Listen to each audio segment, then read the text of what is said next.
Hey guys, I want to play a little devil's advocate here because we have plenty of people who are telling us everything's going to blast off and such. So it's good sometimes just to check ourselves, make sure we're not getting manipulated, right? That's the one thing I study the most. I try to figure out is how does manipulation work? What would I do if I was the great, the people that really control the markets, the big guys, not the whales. Whales get manipulated all the time, trust me. I'm talking the ultra whales, right? They're the ones that do the real manipulations in the market. So I wanted to give a little food for thought here. We're looking at a weekly chart instead of a daily chart. So we're going back, I don't know, 4 or 5 years or something. I don't have my dates on the bottom, but you'll recognize, where we're at. So last time we had a major bull market, and this is something important, guys. A lot of people overlook this, but once again, we're going to talk about that yellow line. Global net liquidity basically refers to how much cash is out there in the markets to be put into cryptos. That's what global net liquidity is. So back here when we started really low and went super high, that was a response to COVID, to the announcement that COVID was a pandemic. After the pandemic announcement happened, then we started printing money. That's what that giant blue line is we are, actually it goes below the screen you're able to see. It goes another third of the way down below. But here's the second third of that. This printing money, putting money into people's pockets, right? To where people are just speculating like crazy. And that super printing that occurred is brought us this really special high, right? Really powerful high, right? And when we look at where we're at now, we're at the ultra low of the yellow line, right? So we're at the lowest of cash available in the market, global net liquidity. We're at the opposite end of where we were during the previous highs that we got. And we got those highs because of ultra cash in the market. You can't buy stuff if you don't have money available. So a lot of money was out there. Government was giving people checks, all kinds of stuff was going on. So would it surprise me? Now, so if we don't look at global net liquidity, then we just look at this and we say, well, next time it'll go like this. In other words, we'll match this and we'll do another super run, right?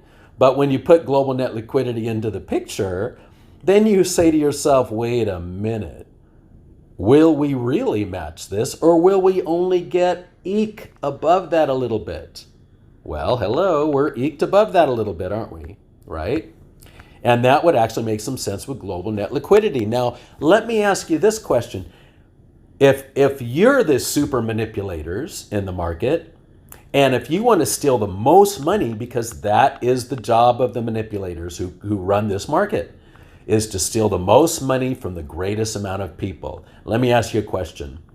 If you wanted to steal the most money, where would you make the top? Where would you set the top to land? Well, I'll tell you where I'd set it.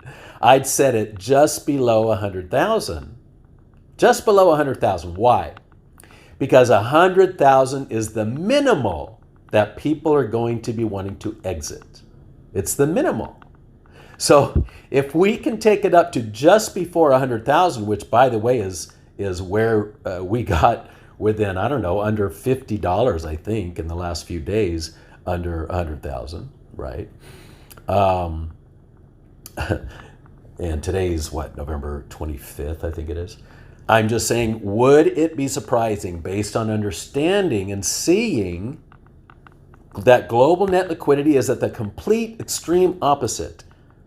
We have less money available in the markets than we've had since that giant cash giveaway, right? So I'm just saying I would not find it impossible for just under, especially just under 100K.